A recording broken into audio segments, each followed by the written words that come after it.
All right, today we're diving into something that is quite literally running our world, but most of us never even see it. It's called feedback control. And yeah, on the surface, it sounds simple, but when you dig in, you find this really weird paradox. How can pure information, something with no weight, no substance, actually change the physical properties of reality? So yeah, that's our big question for this explainer. How can a simple loop of information, just a measurement getting sent back to where it started, physically alter an object? It sounds like it shouldn't be possible. So let's unpack it. Okay, to get our heads around this, we first need to meet the main character in our story. And it's a really simple physical system. Just picture a mass on a spring with a damper. Basically like the suspension in your car. At its core, this system follows a pretty simple logic, right?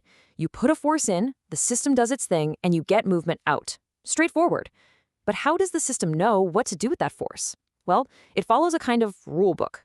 Now, engineers call this a transfer function. Don't let the technical name scare you. Seriously, just think of it as the system's personality.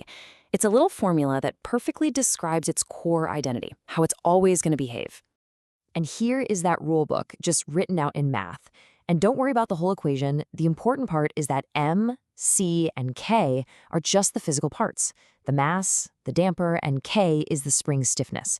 Now, just keep your eye on that K. That little letter is about to become the star of our show. Okay, so that's the basic setup, but now we're going to change the game. What if we could give this system a superpower, the ability to watch what it's doing and adjust on the fly? What happens when we add a feedback loop?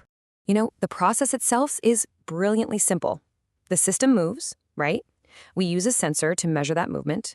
And then, and this is the absolute key, we feed that measurement back and compare it to what we told it to do in the first place.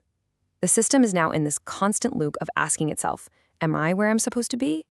And this is where things get really wild, because adding that simple information loop has a shocking consequence. It doesn't just guide the system along. It fundamentally rewrites its DNA. Just look at this. The equation on the left, that G of S, that's our system's original rulebook, its personality. But after adding feedback, it now follows this completely new rulebook on the right. Its entire identity has been transformed just by letting it watch itself work. Now, I know that new formula looks way more complicated, but we don't need to do all the algebra. Let's just pop our original spring rulebook into this new structure and see what comes out the other side, because the result is where the magic really happens. And there it is. This is the big reveal. Look really closely. The original stiffness of our spring was just K. But in the system's new rulebook, in that exact same spot in the formula, the stiffness is now K plus 1. The math is telling us straight up that by adding a loop of pure information, we have actually physically made the spring stiffer. We changed a physical property of an object without ever laying a hand on it. And this isn't just some mathematical trick, some little sleight of hand. As the source material says directly, the feedback has changed the actual physical behavior of the system. It will now literally resist being pushed harder, just as if we'd gone in there and installed a beefier spring.